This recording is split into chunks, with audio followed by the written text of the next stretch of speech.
बिस्मिल्लाहिर्रहमानिर्रहीम, अस्सलाम वालेकुम। हेल्थ टॉक में मैं हूं आपके साथ आपकी मेज़बान फ़लक कादिर। आपको प्रोग्राम में वार्मली वेलकम करती हूं। नाज़रीन, आज चूँकि 10 अक्टूबर है तो ये बड़ा स्पेशल डे है उन लोगों के लिए जो सुन नहीं सकते।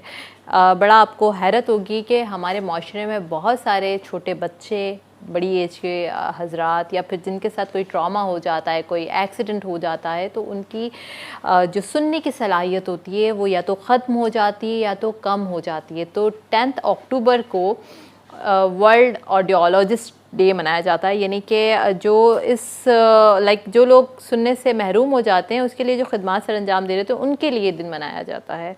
सो आज प्रोग्राम में मेरे साथ जो हैं वो ऑडियोलॉजिस्ट ही मौजूद हैं और उनसे हम बात करेंगे कि अगर किसी बच्चे का या बड़ी उम्र के हज़रात का या फिर जिनका ट्रॉमा हो गया, कोई एक्सीडेंट हो गया, सुनने की सलाहियत ख़त्म हो जाती है तो क्या जो है वो हम प्रिवेंशन कर सकते हैं, किस तरीके से उसको ठीक कर सकते हैं। मेरे साथ आज प्रोग्राम में शाहिद अख्तर राजपूत मौजूद है, ही इज़ अ ऑडियोलॉजिस्ट, और उसके साथ साथ उनकी एक पेशेंट भी मेरे साथ मौजूद हैं जिनका नाम नादिया है। उनसे हम पूछेंगे कि कौन कौन सी बीमारियां होती हैं जिनकी वजह से समाज चली जाती है, कौन कौन से एक्सीडेंटल केसेस होते हैं जिससे समाज चली जाती है, बाय बर्थ कौन से कंजेनाइटल डिफेक्ट्स होते हैं जिससे आपकी सुनने की समाज चली जाती है। वैसे तो ये बहुत अहम टॉपिक है और इस पे बात करने के लिए मैंने इसलिए सोचा कि अल्लाह ताला की तरफ से हमें बहुत सारी नेमतें मिली हुई हैं जिसका हम शायद शुक्र नहीं अदा करते। तो हमें हर उठते बैठते सोते खाते पीते हर वक्त हमें अल्लाह का शुक्र अदा करना चाहिए। सो खैर, आपको मैं अपने गेस्टों से मिलवा दूँ शाहिद साहब से। जी अस्सलाम वालेकुम sir, warmly welcome in the programme. Nadia, आपको भी warmly welcome in the programme. आप तो फाइटर हैं। खैर, आपकी बड़ी जो है मैंने इनकी जब मैंने सुनी पूरी स्टोरी तो मुझे बड़ा मैं ख़ुद भी फील कर रही थी कि वाकई जज्बा होना चाहिए इंसान को जीने का। सो सर, आपसे मैं अपने प्रोग्राम की शुरुआत करूंगी। खैर, आज ऑडियोलॉजिस्ट डे है, आप लोगों के लिए दिन मनाया जाता है तो चलें ये 10 अक्टूबर आपके नाम किया। बहुत शुक्रिया। सो आप बड़ी अच्छी खिदमत कर रहे हैं। वैसे तो अल्लाह ताला हर इंसान को चुनता है। ईदी जैसे लोग भी आते हैं, आपके बहुत सारे सोशल वर्कर आते हैं। जहाँ अल्लाह ताला ने इंसान की ज़िंदगी में तकलीफ़ें लिखी हैं तो उसके साथ साथ सब्स्टिट्यूट्स भी रखे हैं। तो वो लोग जो पहले सुन सकते थे और अब नहीं सुन सकते, उनका दर्द वो तो खैर नादिया बताएंगी हमें, पर क्या होता है आप लोग जब उसको ट्रीट कर लेते हैं तो आपके अंदर से जो फीलिंग्स आई कांट इमेजिन। वैसे खैर ये खिदमत तो मैं भी सर अंजाम देती रही हूँ कि जब ऑक्सीजन लेवल लोगों का कम हो जाता था, जब वो उनके वो आर्टिफिशियल ऑक्सीजन पर होते थे, तो जब लंग्स अब ठीक हो गया, अब वो अपनी एयर पर, तो हम लोगों से इतनी हमें ऐसी निगाहों से देखते थे कि उनकी निगाहें हमें थैंक्स कर रही होती थी। सो ज़रा आप बताइएगा ये सफ़र जो आपका शुरू हुआ और अब तक का क्या आपने महसूस किया? बहुत शुक्रिया डॉक्टर फलक। हमने 2009 में कराची से मास्टर्स किया और मास्टर्स करने के बाद हम 2011 में अल्लाह के फजल करम से ब्रिटिश काउंसिल की स्कॉलरशिप डाव यूनिवर्सिटी और एक इमरा चैरिटी यूके, उनकी स्कॉलरशिप पे हम कॉकलियर इम्प्लांट रिहैब की ट्रेनिंग के लिए इंग्लैंड चले गए। हम पाकिस्तान के 2 ही लोग हैं अल्हम्दुलिल्लाह जो इस तरह की ट्रेनिंग करके आए और हमने पाकिस्तान में फ्री कॉकलियर इम्प्लांट शुरू करवाया। हम उस टीम का हिस्सा थे। उसके बाद 2014 में पहली दफ़ा हमने पाकिस्तान में ऑडियोलॉजिस्ट डे मनाया और 2014 को हमने पाकिस्तान में समात के साल के तौर पे रुशनास कराया। इस दौरान हमने पाकिस्तान के बड़े इदारों में कैंप्स लगाए और लोगों को समात की अवेयरनेस दी कि समात का टेस्ट करना चाहिए। अब जो हम बात कर रहे थे कि नेमतें क्या होती हैं, तो कुछ नेमतें तो बड़ी जो है ना प्यारी बात आपने कही। कुछ नेमतें तो ऐसी होती हैं जो हमें बाय बर्थ मिलती हैं, उसको बदकिस्मती से हम नेमत नहीं समझते, उसे अपना हक समझते हैं। और जो हम अल्लाह से दुआ करते हैं और जो चीज़ हासिल होती है हम सिर्फ उसको नेमत समझते हैं क्योंकि उसके लिए हमने एफ़र्ट की होती है। अब जब जिन लोगों की समात चली जाती है किसी भी वजह से और वो सुनने से महरूम हो जाते हैं थोड़ा बहुत या बिल्कुल, तो उन्हें समात की नेमत का अंदाज़ा होता है कि हम किस तरह दुनिया में कम्युनिकेट करते थे, लोगों की बात सुनते थे, लोगों के लहजे समझते थे, पीछे से फ़ोन पे और अब हम नहीं समझ पा रहे हैं। तो इस नेमत का अंदाज़ा होता है, और इस नेमत का अंदाज़ा हमारे सामाइन के लिए इसलिए भी ज़रूरी है कि कॉकलियर इम्प्लांट 18 से 25 लाख की डिवाइस है कि अल्लाह मैंने हमारे एक कान में जो डिवाइस वो कॉकलियर इम्प्लांट लगती है 18 से 25 लाख रुपए की। तो जो लोग कहते हैं हमें क्या मिला है, तो 2,50,00,000 के हैं। तो आपको अल्लाह की इस नेमत का, और फिर भी अल्लाह के बनाए हुए कानों का मुकाबला नहीं कर सकते सर्जरी के बाद। तो अब जो लोग इस नेमत से महरूम हो जाते हैं और जब उनको डिवाइस लगाते हैं और फिर वो दोबारा सुनने के काबिल हो जाते हैं, तो उनके दिल से जो हमारे लिए दुआएं निकलती हैं, उनकी जो हम आँखें देखते हैं, उनकी जो फैमिली से कम्युनिकेशन देखते हैं, तो आप यकीन जानिए बहुत खुशी होती है। बहुत खुशी होती है। सो अपने प्रोग्राम के प्लेटफॉर्म से मैं आपको एक गुड न्यूज़ देना चाहती हूँ कि जैसे इन्होंने बताया कि आपका इम्प्लांट हो सकता है, जिस तरह हम दांतों का इम्प्लांट करते हैं या कोई भी एक्सेसिव आपकी बॉडी के अंदर मतलब कोई भी ऐसी चीज़ जो आपने बाहर से लगाई है, तो आपका कान में भी लग सकता है। ठीक है, आप मज़ीद और इससे डिटेल में मैं आपसे पूछूंगी कि क्या प्रोसीजर है, अगर छोटे बच्चे जो बेचारे नहीं सुन सकते, जिनके पेरेंट्स परेशान हैं, तो वो आप तक कैसे पहुंच सकते हैं, किस तरीके से आप चैरिटी वर्क किस तरह आप कर सकते हैं, या फिर जो इसको वाकई अफोर्ड कर सकते हैं तो वो किस तरह लगा सकते हैं, ये सारी बातें आपसे मैं पूछूंगी। पर मैं नादिया से पूछना चाहती हूँ, नादिया आपका एक सफ़र, ये बड़ा मुश्किल सफ़र था जो 9 सालों का आपका सफ़र था। आप प्रेग्नेंट थी जिस वक्त आपका एक्सीडेंट हुआ, और उसके बाद जब आप एक नई ज़िंदगी अल्लाह ने आपको दी आफ्टर ट्रॉमा, आफ्टर एक्सीडेंट, क्या सोचती हैं, क्या दिन थे वो और अब ये दिन? बड़ी नेमतों का आप शुक्र अदा करती होंगी अल्लाह की। ये एक मौज़ा ही है। और उस वक्त जब एक्सीडेंट हुआ था तो डेफिनेटली मैं कोई एक्सरे नहीं करवा सकती थी, कोई टेस्ट नहीं करवा सकती थी, क्योंकि मुझे बेबी की ज़्यादा फ़िक्र थी। खैर उस वक्त इंजरी के बाद पता चला कि मैं टिनेटस की पेशेंट हो गई हूँ। टिनेटस एक्चुअली इज़ अ डिज़ीज़ जिसमें आप एक वक्त में मल्टीपल वॉइसेस सुन रहे हैं। मल्टीपल वॉइसेस एक तरीके की नहीं, ऐसा लगता है कोई सीटी बजा रहा है, कोई हॉर्न्स हैं, कोई रक्षा चल रहा है, कोई पंखा चल रहा है, कोई घड़ी की साउंड है। ये सारी साउंड्स एक साथ आपके कान में कंटिन्यूसली चलती हैं। मतलब आप अगर लेटते हैं तो आप सो नहीं सकते, आप किसी से बात कर रहे हैं तो वो आवाज़ भी आपको आ रही है और 9-10 आवाज़ें भी आप सुन रहे हैं। अच्छा, तो वो हर वक्त आती हैं? हर वक्त आती हैं। हर वक्त आती वो हैं? हर तो वक्त जब आप आती हैं। सो रहे होते हैं तो फिर आप सो ही नहीं सकते, क्योंकि वो वॉइसेस जो हैं वो कंटिन्यूसली आपके ब्रेन को काम होने ही नहीं देती, मतलब सुकून से लेटने ही नहीं देती। टिनेटस की बीमारी में ये किसी के साथ ऐसा है कि वो 2-3 आवाज़ें सुनता है, किसी के साथ ऐसा है कि वो 2 से ज़्यादा आवाज़ें सुनता कोई है। ऐसा वक्त होता है कि जिसमें ये आवाज़ें बंद हो जाएं? वो सिर्फ इस वक्त हो सकता है जब बाहर की साउंड्स जो हैं वो थोड़ा लाउडर हो जाएं, यानी कि आप किसी गैदरिंग में हैं, 10-12 लोग आपके साथ बात करें तो आप उसको इग्नोर कर सकते हैं। अदरवाइज़ अगर थोड़ा सा भी वॉइस सराउंडिंग में कम है तो आपकी वो वॉइस इतनी बढ़ जाती है कि आपका ख़ुद उसको बर्दाश्त करना मुश्किल होता है। तो वो बढ़ते इतना ज़्यादा बढ़ गया था कि मुझे जब मैंने चेकअप करवाया तो उन्होंने कहा कि इसकी कोई इलाज नहीं है, आपको सिर्फ़ और सिर्फ इसके साथ फ़ाइट करना है, इग्नोर करना है, फ़ाइट करना है और बस इसी के साथ रहना है, क्योंकि इसकी कोई ट्रीटमेंट नहीं है। अब टिनेटस की पहले 7 आवाज़ें थीं, 9 हो गई, 11 तक चली गई और बढ़ती चली गई। 9 साल इसी तरीके से चलता रहा। फिर उसके बाद थोड़ी सी हेयर लॉस होना स्टार्ट हुआ, तो मुझे इसका भी पता नहीं चला। फैमिली में जब मैंने लाउड बोलना स्टार्ट किया तो बच्चों ने, हस्बैंड ने ये फ़ील किया कि मैं नॉर्मल वॉइस से ज़रा कुछ ज़्यादा लाउड बोलने लगी हूँ, क्योंकि मुझे अपनी ही आवाज़ नहीं आ रही है, क्योंकि मैं वो 11 आवाज़ें भी सुन रही हूँ और उसके बाद मैं आपकी आवाज़ भी सुन रही हूँ, बच्चों की भी सुन रही हूँ।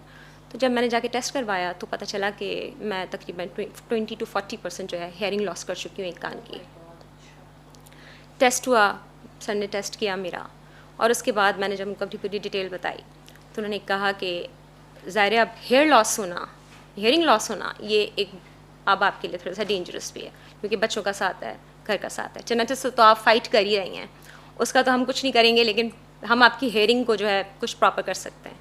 तो डिवाइस सर ने मुझे टेस्ट के बाद सजेस्ट किया, और जब फर्स्ट टाइम वो डिवाइस तमाम फ्रीक्वेंसीज़ के साथ चेक करने के बाद जब फर्स्ट टाइम उन्होंने मेरी कान में इंसर्ट की तो I start crying at that time, क्योंकि वो डिवाइस कान में जाते के साथ ही लगाते के साथ ही तकरीबन 9 वॉइसेस एट द स्पॉट ख़त्म हो गई थी।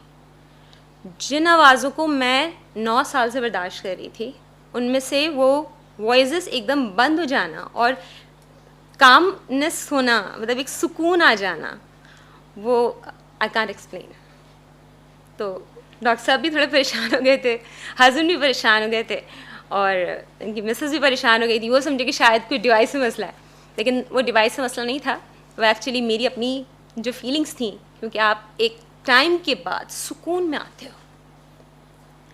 यानी एक छोटी सी डिवाइस ने मेरी इतनी ज़्यादा जो इरिटेशन जो मैं फ़ील कर रही थी वो ख़त्म कर दी।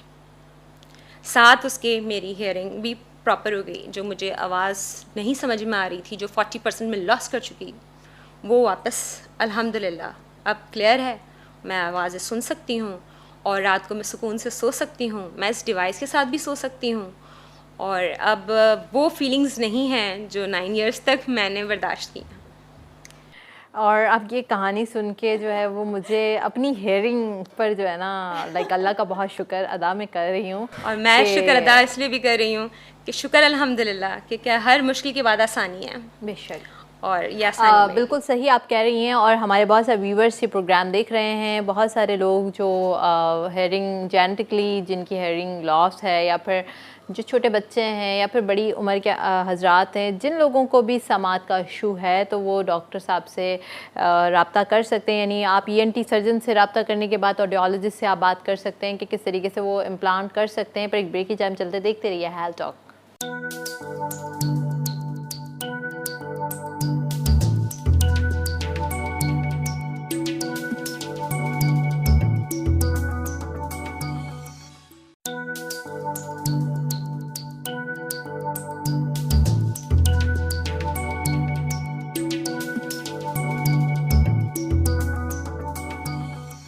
Welcome back after the break. आज हम बात कर रहे हैं सुनने की सलाहियत पर कि सुनना जो है वो कितना ज़्यादा अहमियत रखता है। वैसे तो यहाँ पर बहुत सारे लोग ऐसे भी हैं जो सुनने के बावजूद भी नहीं सुनते।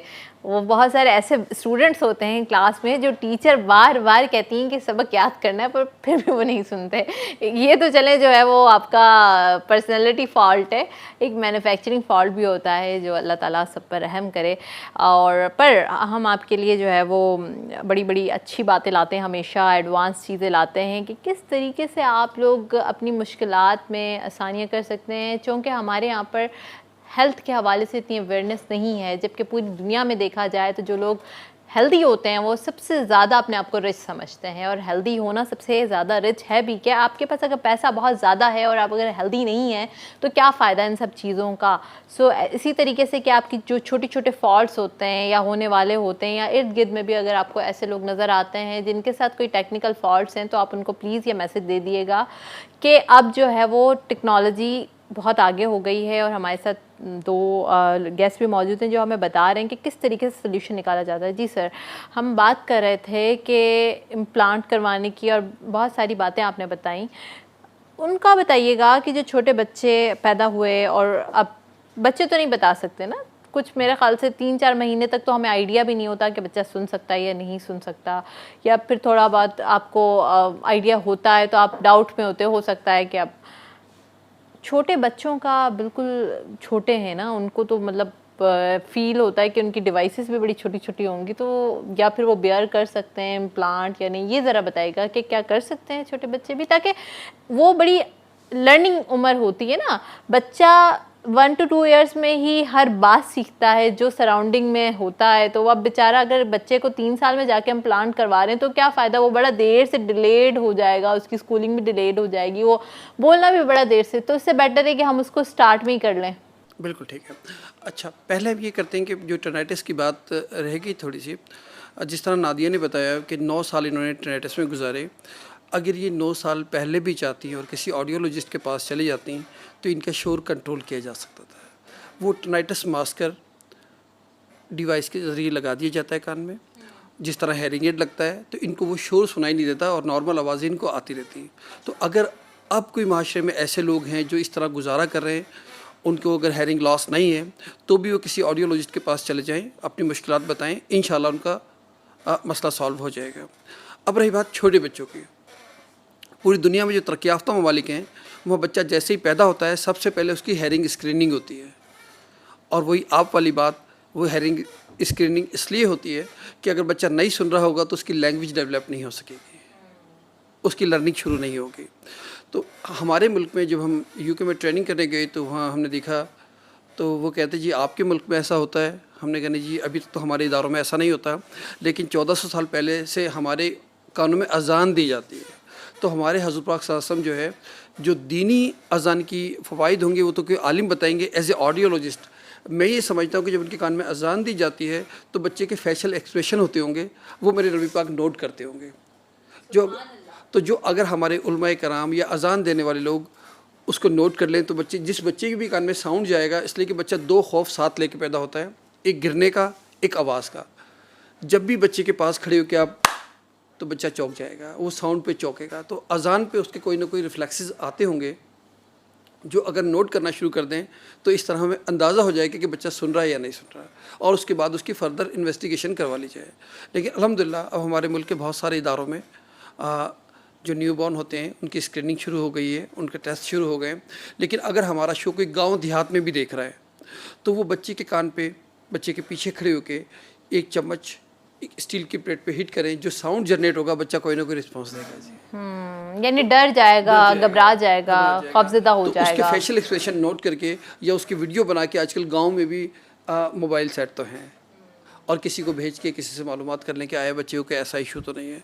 दूसरा, जो बच्चा नहीं सुन रहा होगा, हमारे यहाँ जब बच्चे छोटे होते हैं, न्यू बॉर्न होते हैं, तो उनकी वालिदा उनको मुख्तलिफ नामों से बुला रही होती हैं, प्यार से। तो बच्चा या तो है आई टर्न कर रहा होता है उस साइड पे, या कोई ना कोई रिस्पांस दे रहा होता है। अगर आपका बच्चा आपको कोई रिस्पांस नहीं दे रहा है तो आप फिर उसको किसी ENT सर्जन को, किसी ऑडियोलॉजिस्ट से रब्ता कर लें, जो भी आपके करीब है। अच्छा सर, मुझे ज़रा ये भी बताइएगा कि जो पेरेंट्स अफोर्ड नहीं कर सकते उसका क्या सलूशन? अच्छा देखिए, पाकिस्तान में कुछ इदारे ऐसे हैं जो अल्हम्दुलिल्लाह फ्री इम्प्लांट कर रहे हैं उन पेरेंट्स के लिए जो लोग अफोर्ड नहीं कर सकते। लेकिन क्योंकि ये डिवाइस बहुत महंगी है तो उनकी क्यू भी बहुत लंबी है। अच्छा, अब इसमें होता यह है कि सबसे अहम बात है कि जो पेरेंट्स समझते हैं कि उनका बच्चा किसी वजह से नहीं सुन रहा है या कम सुन रहा है, तो उन्हें फ़ौरन किसी ऑडियोलॉजिस्ट से रब्ता करें और उनसे डिवाइस लगवा लें, हेयरिंग एड ले लें कम से कम। अगर हेयरिंग एड लग जाएगा और उनका बच्चा हेयरिंग एड से उसकी हेयरिंग इम्प्रूव हो जाती है और उसकी प्रॉपर स्पीच थेरेपी होगी, तो बच्चा नॉर्मल लोगों की तरह बोलना शुरू कर देता है, उसकी लर्निंग शुरू हो जाती है। लेकिन कुछ बच्चे जो प्रोफाउंड लेवल पे होते हैं, जिनको वाकई कॉकलियर इम्प्लांट की ज़रूरत होती है, तो पाकिस्तान में अब तो अल्हम्दुलिल्लाह बैतुल माल भी फंडिंग कर रहा है। तो आपके जो भी ज़राए हैं, जिस शहर में भी आप रहते हैं, जिस मुल्क में भी रहते हैं, और इसमें जब से कॉकलियर इम्प्लांट की डिस्ट्रीब्यूशन हमारी टीम के पास आई है तो पाकिस्तान के 4 सूबों की डिस्ट्रीब्यूशन हमारे पास है। तो हमने इसको बहुत कम प्राइस पे ले आए हैं कि अभी जो हमने खारिया में एक बच्चे का इम्प्लांट करवाया है, जो जदीद इम्प्लांट है, एडवांस डिवाइस है, उस पर उनके पास कुछ भी नहीं था, शायद वो अभी शो में, तो वो हमने, और मार्च में उनकी हमारी मुलाकात हुई थी और 3 जुलाई को उनकी सर्जरी हो गई। तो अल्हम्दुलिल्लाह, अगर कोई गरीब है तो मायूस ना हो, बल्कि कोशिश करें, पाकिस्तान के लोग, पाकिस्तान की गवर्नमेंट, पाकिस्तान के इदारे और पाकिस्तान के हॉस्पिटल्स, ना सिर्फ पाकिस्तान के बल्कि मुल्क से बाहर रहने वाले पाकिस्तानी भी उनकी मदद करने को तैयार हैं, बस वो सही प्लेटफॉर्म पे आ जाएं। बिल्कुल बिल्कुल सही आपने बताया कि बहुत सारी चीज़ें ऐसी हो रही होती हैं हमारे मुल्क के अंदर, बहुत सारे ऐसे इम्प्लांट होना, या फिर दिल की सर्जरी है, या फिर आपकी डायलिसिस है, या ऐसे प्रोसीजर अगर आप प्राइवेट ऑर्गेनाइजेशन से जाके करवा रहे होते हैं तो दैट्स वेरी कॉस्टली। तो वो आपको फंडिंग पर या फिर आपको कहीं ना कहीं फ्री ऑफ कॉस्ट मिल रहा होता है, बट आपको मालूम नहीं होता। तो ऐसे इदारों को ही हम डोमिनेट करने के लिए या उनकी हम पहचान करवाने के लिए आपको यहाँ पर बैठे हुए हैं।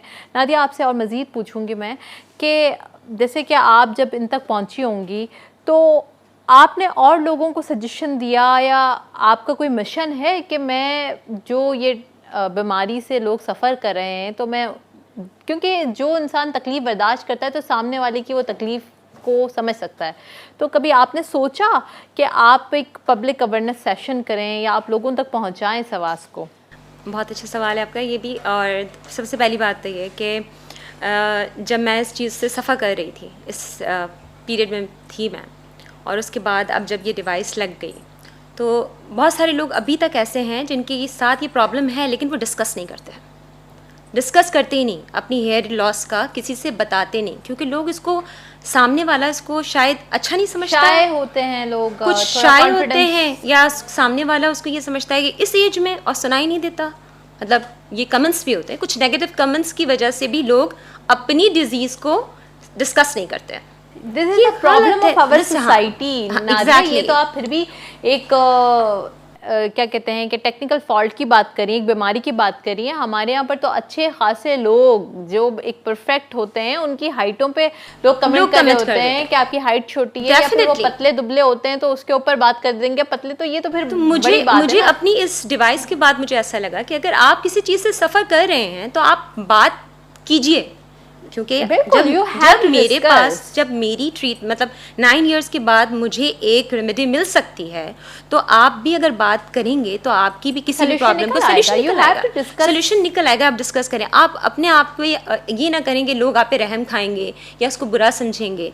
तो मैं इस प्लेटफॉर्म से तो यही कहूँगी कि अगर जो भी इस डिजीज़ से सफ़र कर रहा है, इस वक्त टिनेटस से लड़ रहा है या अपनी हेयर लॉस से लड़ रहा है, एनी हाउसवाइफ, कोई बच्ची है, क्योंकि ये ज़रूरी नहीं है कि एक एज पर हो, टिनेटस के लिए कोई एज नहीं है। आप एंजाइटी के पेशेंट हो तब भी आप टिनेटस हो सकता है आपको, आप किसी ट्रॉमा से गुजरे हो तब भी आपको टिनेटस हो सकता है, तो इसके लिए कोई एज लिमिट नहीं है। अगर आप फील कर रहे हैं तो प्लीज़ आप डॉक्टर से कंसर्न कीजिए, ENT स्पेशलिस्ट से मिलिए, ऑडियोलॉजिस्ट से मिलिए, ताकि आप खुद डायग्नोस कर सकें कि आपके अंदर क्या हो रहा है, क्या तब्दीली है, और उसके बाद डॉक्टर से शेयर करके उसके लिए एक सोल्यूशन ले लें, आपको मिलेगा। ये कोई गलत नहीं है, आप अपने लिए ही बेटर चाहें। यहाँ पर हम अगेन मैं ये बात करूँगी कि आप को अगर कोई डिज़ीज़ है, कोई बीमारी है, या कोई अल्लाह की तरफ से आपके ऊपर कोई इम्तहान है, तो डोंट इग्नोर इट। लाइक आप उसको कॉन्फिडेंटली आप उसको फाइट करें, आपने बिल्कुल यू हैव टू लाइक, आपने ऐसे करने की अल्लाह की तरफ से है, तो और हाँ, हर चीज़ का सलूशन है। हमारे यहाँ पर बहुत सारी ख़वातीन अपने और मसलों में बहुत फंसी होती हैं, जो हमारे यहाँ पर वैसे भी लड़कियों के बड़े मसले मसाइल रहते हैं, तो वो दबाती हैं उन, जब तक वो क्रॉनिक नहीं हो जाती एक चीज़ इस लेवल, जैसे कि आपने जब फील किया कि अब जो है वो मामला आपने 9 साल तक भी बर्दाश्त किया, तो उसके बाद अब जब पानी सर से गुजरने लगा कि अब आपकी हेयरिंग जाने वाली है, देन यू गो। उससे पहले आपने बर्दाश्त किया, मैंने तो ये आपका फॉल्ट, ये मेरा फॉल्ट है। तो मैं अब इस फॉल्ट को मैं ये चाहती हूँ इस प्लेटफॉर्म से कोई रिपीट ना करे। ये कोई ऐसा नहीं है कि आपके साथ कोई गुनाह नहीं हो गया है, ये एक ट्रॉमा था, हो गया। लाइफ में ऐसे बहुत सारे ट्रॉमास होते हैं, जिंदगी में लोगों के साथ बहुत कुछ होता है। आप भी तो एक एक्सीडेंट से गुजरी हैं, आपकी नसीब था तो हो गया व्हाटएवर। लेकिन ये कहना हर मुश्किल के बाद आसानी, तो डेफिनेटली मेरे लिए आसानी है। तो मैं यही चाहूँगी कि अगर कोई फील कर रहा है टिनेटस, अगर अभी फर्स्ट स्टेज पर है, अभी 3 और 4 साउंड्स अगर वो सुन रहा है, तो वो प्लीज़ आए, अपने ENT स्पेशलिस्ट से मिले, ऑडियोलॉजिस्ट से मिले, और इसको वहीं रिजॉल्व कर ले, ज़्यादा बेटर हो। ओके, ज़रा सर ये बताइएगा कि जिस तरह इनका तो ट्रॉमा हुआ, ट्रोमेटिक कैसे है, और इनका जो फिर थोड़ा ये था कि क्रॉनिक होता गया, कुछ ऐसी बीमारियां हैं जिसमें ये लोगों को आवाज़ें सुनाई देती हैं, या हेयर लॉस होना शुरू हो जाता है, या कानों का वो इन्फेक्शन जो ट्रीटेबल हो और लोग उसमें इग्नोरेंस कर दें, या कोई अक्सर लोग कानों में वो चीज़ें डाल के और सफाई कर रहे होते हैं। तो ज़रा बताइएगा कि इन सब चीज़ों से भी हेयर लॉसिंग का कोई खदशा है, या आपके पास पेशेंट आते? बट मैं आपसे मज़ीद इसके ऊपर बात करूँगी, एक ब्रेक की जान चलते, देखते रहिए हेल्थ टॉक।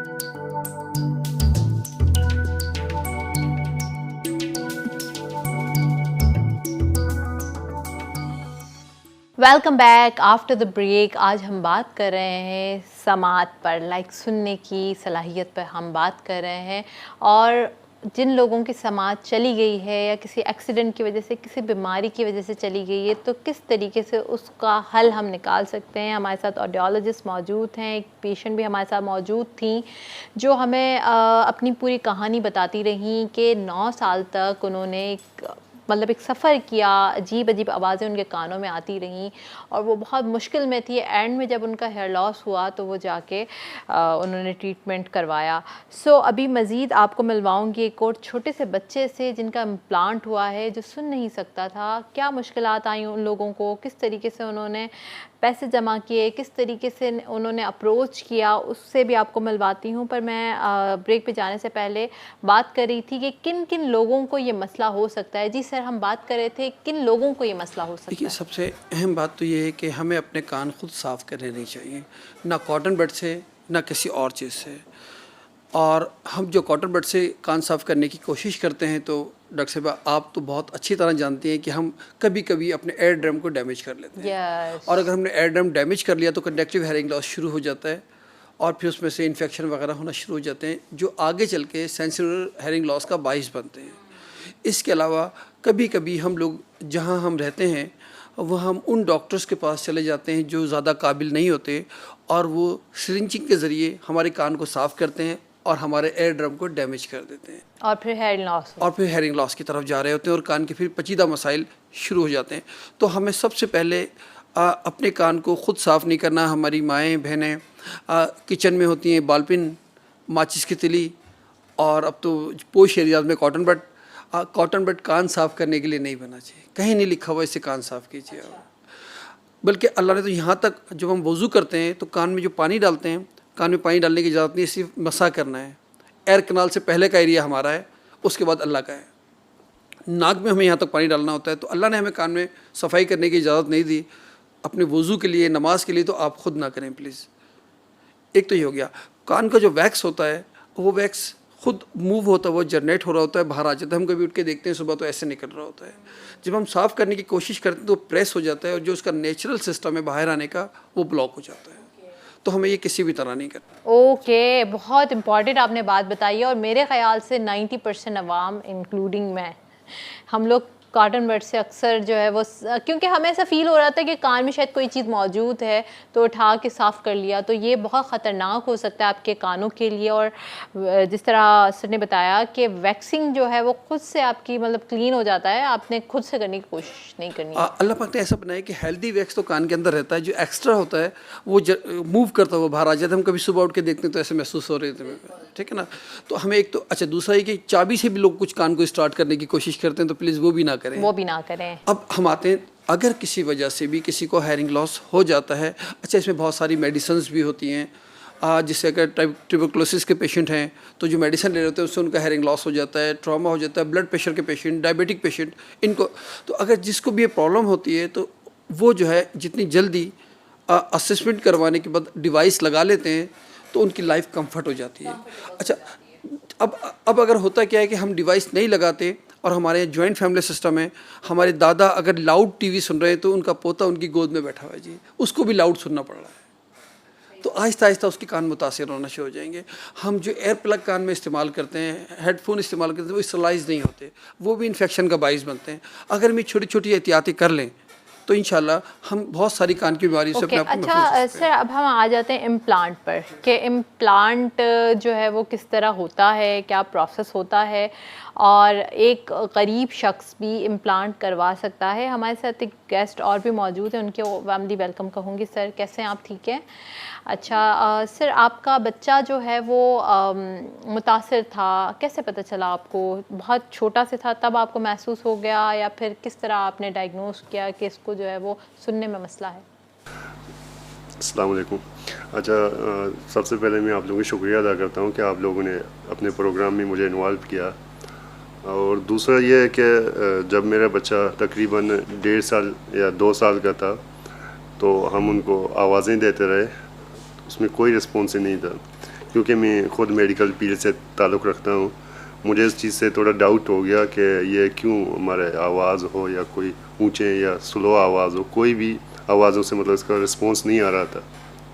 तो मतलब इसके बाद मैं ENT डॉक्टरों के पास चला गया बच्चे को चेकअप करवाने के लिए। तो उधर मुझे बेरा टेस्ट एडवाइस हुआ, मैं बच्चे के बेरा टेस्ट एडवाइस के बाद बेरा टेस्ट करवाया तो उससे मुझे पता चला कि बच्चे के दोनों कान लॉस हैं, तो इसके लिए आपको कोक्लियर इम्प्लांट लगाना पड़ेगा। तो शुरू में जब मैंने कोक्लियर इम्प्लांट का नाम सुना था, ज़िंदगी में मेरे पहले मरतबा ये नाम मेरे जहन में आया था कि कोक्लियर इम्प्लांट कोई एक डिवाइस होता है। जी, एक डिवाइस है, तो इससे बच्चे सुन सकते हैं। पहले ऐसे होते थे कि ईयर हेड से बच्चे सुनते थे, मैं भी ये समझ रहा था कि शायद ईयर हेड से कुछ फ़र्क पड़ेगा, तो मैंने शुरू में ईयर हेड्स बच्चे को लगाया तो उसमें कोई फ़र्क नहीं पड़ा। बाद में मुझे रिसेंटली एक प्रोग्राम हुआ था गवादर में, डॉक्टर शाहिद राजपूत साहब उधर भी आए थे प्रोग्राम अटेंड करने के लिए, तो उधर मुझे पता चला कि इस तरह कोई टीम आया है कानों का, तो मैंने भी सोचा कि इस टीम में मैं भी अपना हिस्सा बनूँ, लेकिन जो कि मेरी ड्यूटी इधर कराची में था, मैं उधर ना जा सका। तो फिर मैं इधर शाहिद साहब के अपना क्लिनिक के उसके उधर जाके उससे मिला, तो उसने मुझे सारा प्रोसेस बताया कि क्या क्या करना है, किस तरह ये सारे प्रोसेस होता है, और ये जो प्रोसेस में कितने खर्चा भी आ जाते हैं। शुरू में तकरीबन 21-22 लाख का खर्चा तो हमें महसूस हो रहा था कि इतना होगा, क्योंकि हर जगह बात हुआ था कि 21 लाख 22 लाख के खर्चा होगा, और मैं मतलब सरकारी मुलाजिम हूँ और इतने पैसे भी मेरे पास नहीं थे। तो कि किस तरह आपने अरेंज किए पैसे का अरेंजमेंट मेरा इस तरह हुआ था। सबसे पहले तो मेरा महकमा है, उसने मुझे कुछ लोन ही दिए थे और कुछ शाहिद साहब ने खुद अरेंज किए थे। जो 21 लाख के काम वो 15 लाख में हुआ, वो सारे जो सारे ये शाहिद साहब ने किया था। और हॉस्पिटल में आईसीयू रूम के जितने खर्चा आते और जाने आने का जितने खर्चा आते कोई एनजीओ ने, कोई फलाही इदारे ने या कोई फिलैंथ्रोपिस्ट ने आपकी हेल्प नहीं की उस टाइम पर? सर उस टाइम इसमें हेल्प हुआ था सिर्फ डॉक्टर शाहिद राजपूत साहब की तरफ से। कोई एनजीओज़ कोई भी मतलब अदारे ने, मैंने बैतुल माल से कहीं और से भी बहुत कोशिश की, हालांकि पूरा 1 साल मैंने वेस्ट किया बैतुल माल के पीछे, लेकिन वहाँ से कोई रिस्पॉन्स नहीं आया। हालांकि देखा जाए मेरे ख्याल में बलूचिस्तान का पहला केस है जो मेरे बच्चे को लगाया, अल्हम्दुलिल्लाह, ठीक है ना। इस तरह जब बलूचिस्तान में कोई इस तरह का केस नज़र आए तो हम उनको नेगलेक्ट करते हैं, उनको देखते भी नहीं है, बस उनको इसी हालत में छोड़ देते हैं। जब एक अप्रोच नहीं है, वहाँ तक पहुँच नहीं सकते, तो लोग अपनी अप्रोच से दूर छोड़ के वो अपने बच्चों को उन्हीं हालत में छोड़ देते हैं। थैंक यू, आपने बड़ी अच्छा एक्सप्लेन किया, और मुझे ख़ुद को भी खुशी हो रही है कि आप लोग एक अवेयर पेरेंट्स हैं। लाइक बहुत सारे पेरेंट्स ऐसे भी होते हैं जो बच्चे अगर कोई उनके अंदर कंजेनाइटल डिफेक्ट है तो वो उसको उसके हाल पर ही छोड़ देते हैं, पर आपने अपने बच्चे की लाइफ के लिए इतनी मेहनत की, इतना सरवाइव किया, और माशाल्लाह अल्लाह ने आपको इनाम भी दिया। सर, जिस तरीके से उन्होंने एफ़र्ट्स किए आप तक पहुँचे, तो क्या प्रोसेस किया फिर आपने? देखिए, हमने गवादर में एक कैंप किया था और वो नेवल चीफ साहब की सरबराही में उन्होंने मोटिवेट किया था, एडमिरल और रोटरी क्लब बे, जिसका मैं मेंबर भी हूँ, हमने वहाँ कैंप किया। उस कैंप की जो टीवी न्यूज़ होगी वो इन्होंने देखी, और इनके 2 बच्चे डेफ हैं, एक यही नहीं दूसरे भी हैं। तो जब ये मेरे पास आए तो इन्होंने मुझे बताया कि इनके ये मसाइल हैं, और आप यकीन जानिए ये ख़ुद ये बताएंगे कि जब मैंने फ़ोन उठा के दोस्तों से बात करना शुरू की कि हम इनके लिए क्या कर सकते हैं, उस वक्त इनके पास कोई पैसे नहीं थे, कुछ भी नहीं था, और मैंने इनको एडवाइस करना शुरू किया, अच्छा हम यहाँ से कर लेते हैं, यहाँ से कर लेते हैं। मेरे दोस्तों को फ़ोन किया, ये रोने लगे। इन्होंने कहा कि मैं बलूचिस्तान से हूँ, अपने मिनिस्टर्स से मिला हूँ, आज तक किसी ने ऐसा नहीं किया। अच्छा, इनके रोने से मेरा दिल, ज़ाहिर इंसान है, दिल दुखता है जी। बहरहाल फिर हमने कहा आप हिम्मत ना हारें, जैसे नादिया से कहा था, और हमने कहा अच्छा यहाँ से पैसे अरेंज हो जाएंगे, यहाँ से हो जाएंगे। मैंने दोस्तों से बात करना शुरू की, तो इनको इनके इदारे ने, मैंने अच्छा अपने इदारे से बात करें, इत्तेफाक से इनके इदारे ने इनको 10 लाख दिए। फिर मैंने CMH खारियाँ बात की, CMH खारियाँ में ब्रिगेडियर राशिद थे, brigadier Rashid, general Nusrat, brigadier Ali, इन सब लोगों ने मुझे कहा कि अच्छा बच्चा वहाँ ले आएँ, हम हॉस्पिटल के चार्जेस नहीं करेंगे। फिर 4 सूबों के डिस्ट्रीब्यूशन कोक्लियर इम्प्लांट की हमारे पास है, तो मैंने अपने दोस्तों से कहा कि यार हमने ये सेल नहीं करना, हमने मदद करनी है। तो इत्तेफाक से मेरे अपने बजट में 3 लाख रुपए थे, और आगे पीछे से करके अल्लाह पाक ने इतना हमें करवा दिया कि हमने ये सर्जरी विदिन 4 मंथ 3-4 मंथ, मतलब पाकिस्तान की तारीख में जो लोग पेमेंट करते हैं, जो पूरे पैसे देते हैं 21 लाख 22 लाख 18 लाख, उनकी भी इतनी जल्दी नहीं होती। लेकिन उनमें इनकी मेहनत के, इनको हमने टेस्ट करवाने के लिए CMH पिंडी भेजा, पिंडी चले गए, इन्होंने हिम्मत नहीं हारी, और अल्लाह ने इनकी मदद की और आज इनके बच्चे का 3 जुलाई को इम्प्लांट हो गया और हमें उम्मीद है कि अगले 2 साल में ये बच्चा हमारी और आपकी तरह बात करने लगे। माशाल्लाह माशाल्लाह, एक्सीलेंट एक्सीलेंट। सर माशाल्लाह आपने एक बच्चे को तो आपने अल्लाह के हुक्म से माशाल्लाह इसकी हेल्प की और ये अब ये सुनने के काबिल हो गया, और मज़ीद और क्या कर सकते हैं हमारे उन बच्चों के लिए जो नहीं सुन सकते या जो बाय बर्थ कंजेनाइटल डिफेक्ट के साथ आ रहे हैं? बिल्कुल सही है। देखिए अभी तक हम पाकिस्तान में 6000 से ज़्यादा आले फ्री लगा चुके हैं और पाकिस्तान में जो कॉकलिंग इम्प्लांट 3 ही दौरों में अल्हम्दुलिल्लाह उसमें हम जब शुरू हुआ तो उस टीम का हिस्सा थे और हमारी विजन भी ये है कि पाकिस्तान में अगर एक शख्स भी नहीं सुन रहा तो वो हमारी ज़िम्मेदारी है। अल्लाह हमसे काम ले रहे हैं और हम काम कर रहे हैं। हम कम से कम लोगों को सीधा रास्ता दिखा देते हैं और अयाज़ इस बात के गवाह होंगे कि मेरी रोज़ी भी मैं एज ए ऑडियोलॉजिस्ट पेशेंट देख के, लेकिन मेरा ख्याल है मैंने अयाज़ से अभी तक जितने भी विज़िट्स किए हैं कभी कोई फ़ीस चार्ज नहीं की। मतलब इस तरह के जो परेशान लोग होते हैं और कॉकलिंग इम्प्लांट के हवाले से तो उनसे बहुत मुश्किल हो जाता है, लेकिन क्योंकि हमारी रोज़ी भी यही है और जो लोग अफोर्ड कर सकते हैं उनसे हम लेते हैं। और डिवाइस जो अफोर्ड कर सकते हैं उनको डबल देना चाहिए और जो नहीं दे सकते उनके हमें हमारी मदद करनी चाहिए, हमें उनकी मदद करनी चाहिए। अब क्या मैसेज देना चाहेंगे हमारे पब्लिक को? अच्छा, मैं ये पूरे पाकिस्तान को जितने भी हालात है समाज से महरूम हैं, ये बच्चों के माँ बाप को कहना चाहता हूँ, ये इतनी बड़ी बात नहीं है। इसमें यह है कि आप जितना भी कोशिश करो, कोशिश आप पे डिपेंडेड है, लेकिन काम अल्लाह तबारक तआला करेगा। और ये चीज़ों पे मायूस ना हो कि 20 लाख 21 लाख 22 लाख हम कहाँ से अरेंज करें। यह मैंने खुद, जैसे कि शाहिद साहब ने बताया था कि ये पैसों के मेरे कोई मतलब वो नहीं था कि मुझे इतने पैसे मिल जाएंगे और मैं अपने बच्चों को, जब मैंने अपार्ट करना शुरू किया, जब मैंने कोशिश शुरू किया तो अल्लाह तबारक तआला ने ऑटोमेटिकली मेरे सारे पैसे विदिन 3 महीने में हो गए। बिल्कुल आपने बहुत अच्छी बात कही कि जो लोग परेशान हैं तो वो बिल्कुल मायूस ना हो। अब जो है वो इदारे काम कर रहे हैं, शाहिद साहब जैसे लोग भी काम कर रहे हैं। सर आप क्या लास्ट मैसेज देना चाहेंगे हमारे व्यूअर्स को? देखिए अपनी समात जो लोग सुन रहे हैं, बेस्ट मैसेज मेरे नज़दीक ये है कि हम जिन नेमतों को नेमतें नहीं समझते हमें उनका शुक्र अदा करना चाहिए, और अगर अल्लाह ने हमारे कान सलामत रखे हैं तो हम उन लोगों की मदद करें जो सुनने से महरूम हैं। हमारे हाथ सलामत हैं तो हम उन लोगों की मदद करें जो हाथों से महरूम हैं। हमारे पाँव सलामत हैं तो हम उन लोगों की मदद करें जो पाँवों से महरूम हैं। और सिर्फ उन्हीं नेमतों का शुक्रिया ना अदा करें जो हमें दुआओं से हासिल हुई है, बल्कि उन नेमतों का जिनको हम नेमतें नहीं समझते उनका भी शुक्रिया अदा करना चाहिए। थैंक यू, बहुत अच्छी आपने बात की। Thank you so much sir, आप प्रोग्राम में तशरीफ़ लाए। थैंक यू शाहिद साहब, बहुत बहुत शुक्रिया आप प्रोग्राम में तशरीफ़ लाए। और आई होप सो कि बहुत सारे लोग इस प्रोग्राम से मुस्तफ़ीद होंगे और शाहिद साहब से डायरेक्ट कांटेक्ट भी कर सकते हैं। सर आप डाउ यूनिवर्सिटी में होते हैं और आप हमें प्रोग्राम के तवस्सुत से भी आप इनसे मिल सकते हैं और आप जो भी हेल्प चाहते हैं वो आपकी करेंगे। अपनी मेज़बान फलक कादिर को इजाज़त दीजिएगा। बहुत शुक्रिया, अल्लाह हाफ़िज़।